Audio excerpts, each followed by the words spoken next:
मई को UGC net का exam हुआ था जिसको अब कैंसिल कर दिया गया है। सीबीआई जांच की बात भी सामने आ रही है। लाखों बच्चे इसमें शामिल होते, क्या कहना चाहेंगे?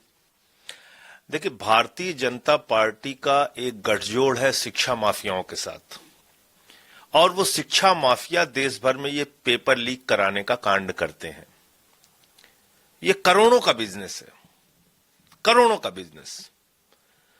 और इन सबको संरक्षण देने का काम भारतीय जनता पार्टी कर रही है। ये बात इस देश के नौजवानों को, इस देश के लोगों को समझना होगा। 2024 में भी पेपर लीक हुआ था।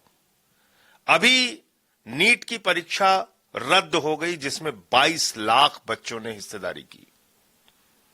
22 लाख छात्रों ने दिन रात मेहनत कर करके पढ़ाई की और उसके बाद परीक्षा दी। उनके ऊपर उनके पेरेंट्स ने, उनके परिवार के लोगों ने लाखों रुपए खर्च किया तैयारी के लिए, और परीक्षा लीक हो जाती है।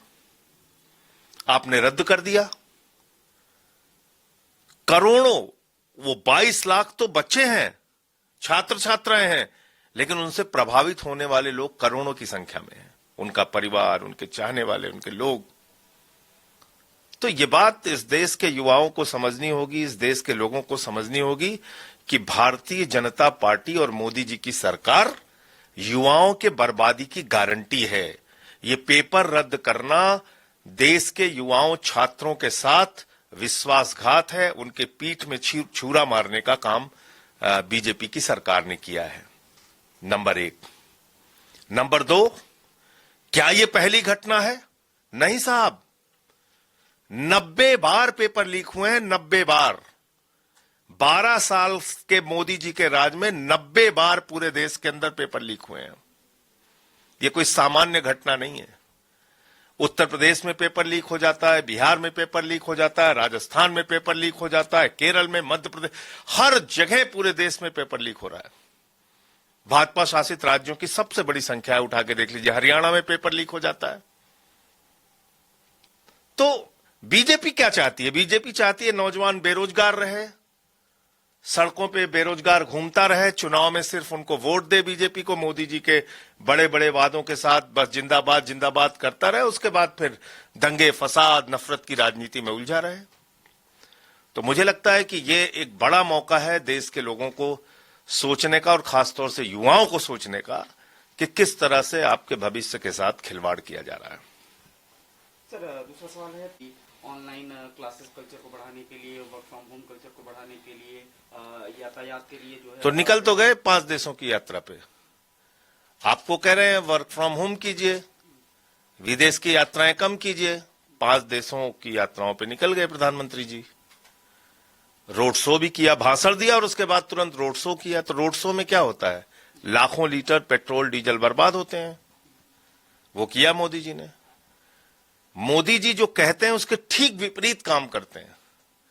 मोदी जी ने कहा था तुम्हारे मंगलसूत्र छीन लेंगे, चीखे थे ना 2024 के चुनाव के पहले, तुम्हारे मंगलसूत्र छीन लेंगे ये विपक्ष वाले। अब माताओं बहनों के मंगलसूत्र मोदी जी ने छीन लिया। कह दिया सोना इस्तेमाल मत करना, अब पेट्रोल डीजल इस्तेमाल मत करिए, आप खाद इस्तेमाल मत करिए, खाने का तेल इस्तेमाल मत करिए, और अपने दोस्तों से कह दिया देश को जैसे चाहो वैसे लूटो। उनको एयरपोर्ट भी उनके नाम, बिजली भी उनके नाम, पानी भी उनके नाम, सब कुछ, कोयला भी उनके नाम, गैस भी उनके नाम। तो चंद दोस्तों के लिए प्रधानमंत्री जी जीते हैं। मोदी जी कह रहे हैं अभी मत खरीदो सोना, हमारा दोनों हमारे दोस्त जो हैं वो नीरव मोदी, मेहुल चोकसी जब वापस आ जाएंगे तब खरीदना, अभी 1 साल मत खरीदो। इसको लेकर सर सराफा, देखिए प्रोटेस्ट कर रहे हैं वो, लेकिन ये भी समझना होगा कि भाई आप ऐसे प्रोटेस्ट करते रहिए और फिर चुनाव में लाइन में लग के अगर आप इनको वोट देते रहेंगे, ताकत देते रहेंगे,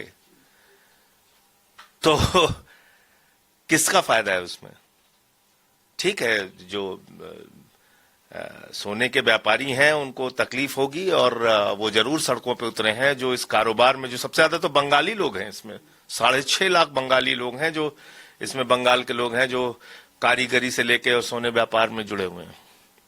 तो चुनाव खत्म हुआ, अब जाइए, आप आपको छोड़ दिया आपके हाल पे।